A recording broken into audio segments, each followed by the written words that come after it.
Hello guys! So, ang topic natin for today, eto, mga dahilan kung bakit naghahanap pa ng iba ang lalaki. So ladies, kung gusto mong malaman ang mga ito, panoorin mo ito.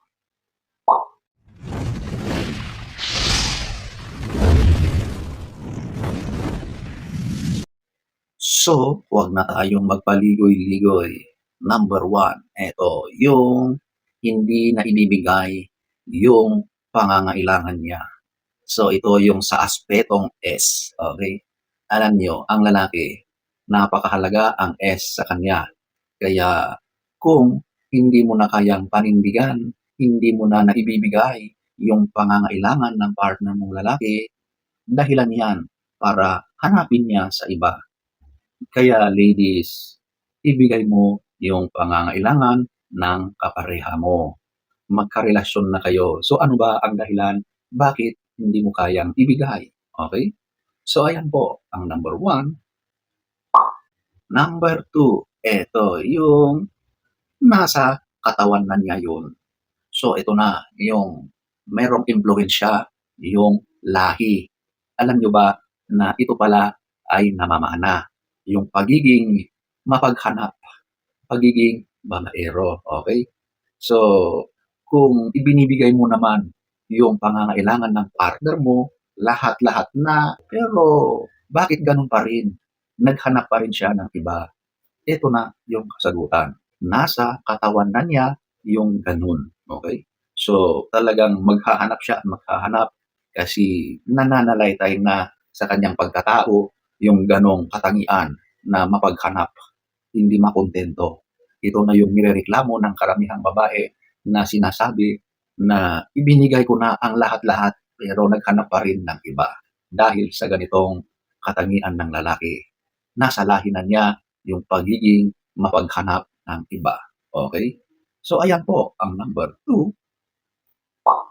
Number 3, ito yung thrill seekers. So ito na yung mapaghanap ng excitement, ng bago. Okay? Kapag sila na ay tumatagal na sa isang relasyon, naboboring na siya. Nawawala na yung dating excitement na nararanasan niya sa iyo. Kahit mahal ka niya, yung excitement ay talagang hindi na niya nararamdaman.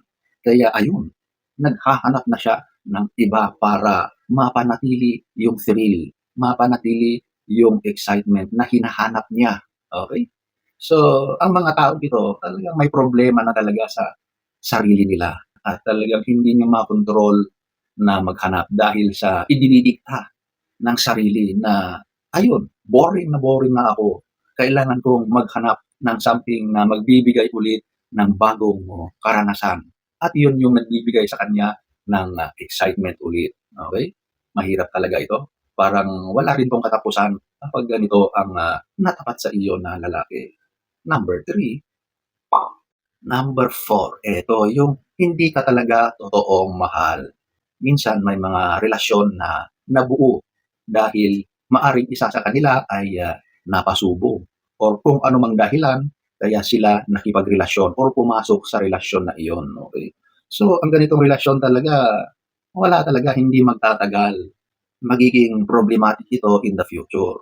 So, isang dahilan ito kung bakit naghahanap ng iba yung lalaki dahil in the first place, hindi naman talaga niya mahal yung partner niya. So ladies, kung alam nyo naman na hindi rin kayo mahal ng lalaki at pakiramdam nyo na napipilitan lang siya sa iyo, huwag nyo nang patulan, huwag nyo nang ipilit na maging karelasyon yan. Kasi darating yung time na masasaktan ka lang, okay? Dahil hindi ka niya mahal. Baka naawa lang siya sa iyo. Baka may mga circumstances na talagang hindi maiwasan kaya pinatulan ka, okay? Pero kapag alam mo na hindi ka mahal, huwag ka nang pumasok diyan. Number 4. Number 5, eto, yung hindi pa tapos ang pag-e-explore at paghahanap. So, ito na yung mga lalaki na kahit may karelasyon na ay hindi mapakali. Pakiramdam nila ay binata pa rin sila. Hindi pa tapos yung paghahanap, paglalaro, at gusto pang mag-explore ng iba. Okay? So, mahirap ang ganitong lalaki kasi sigurado na maghahanap yan ng ibang karelasyon. Kasi hindi pa siya nakatapos, eh. Kumbaga ito yung mga tao na hindi pa talaga ready na mag-commit. Yung commitment nila ay hindi pa nila kayang ibigay. Kaya kapag nasa relasyon yan, naku, laging distracted yan. Hindi yan mapakali at maghahanap ng magbibigay sa kanya ng ibang kasiyahan. So ito na yung mga lalaki na talaga namang feeling binata pa rin kahit meron na silang partner. Kung ganyan yung partner yung lalaki, pabayaan nyo na siya. Move on ka na kasi hindi yan mapipigil hanggat ganyan pa ang kanyang mindset. Okay? Titigil na lang yan kapag talagang nagsawa na siya.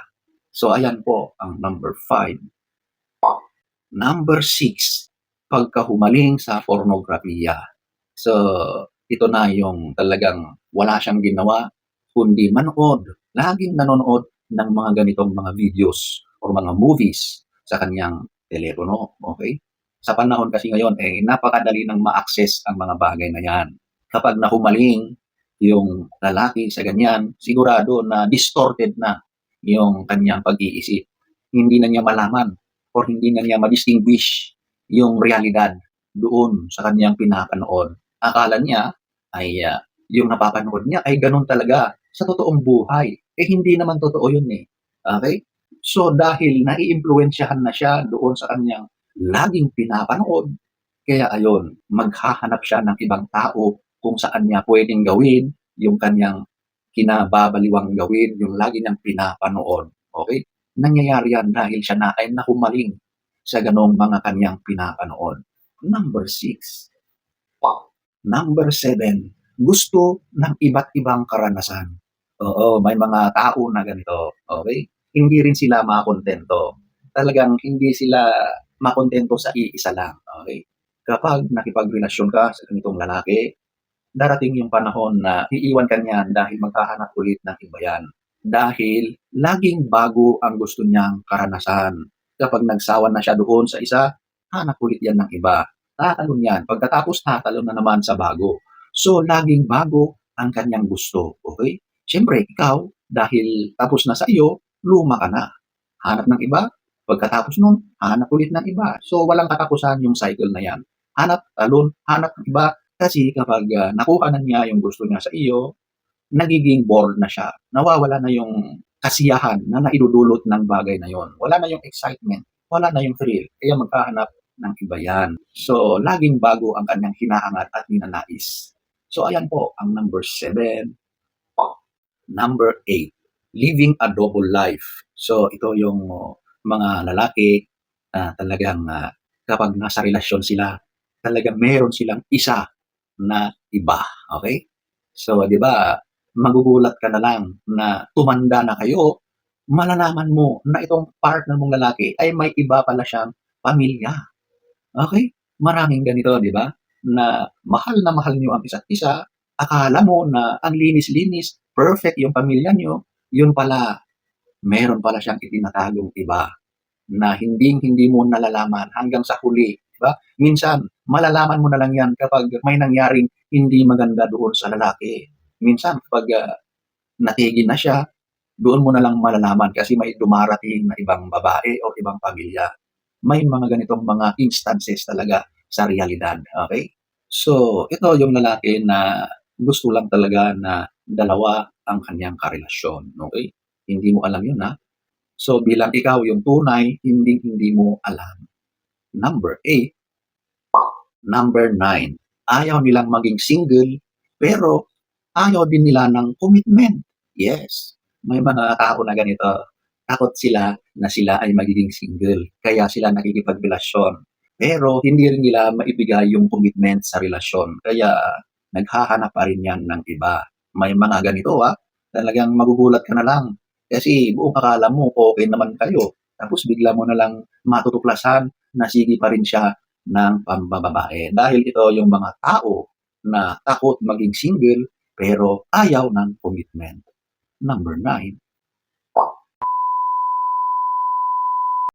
So, ito ang ilan lamang sa mga maraming dahilan kung bakit naghahanap pa rin ng iba ang isang lalaki. So, sana ay nagustuhan niyo ang ating topic for today. Next story time. Don't forget to subscribe.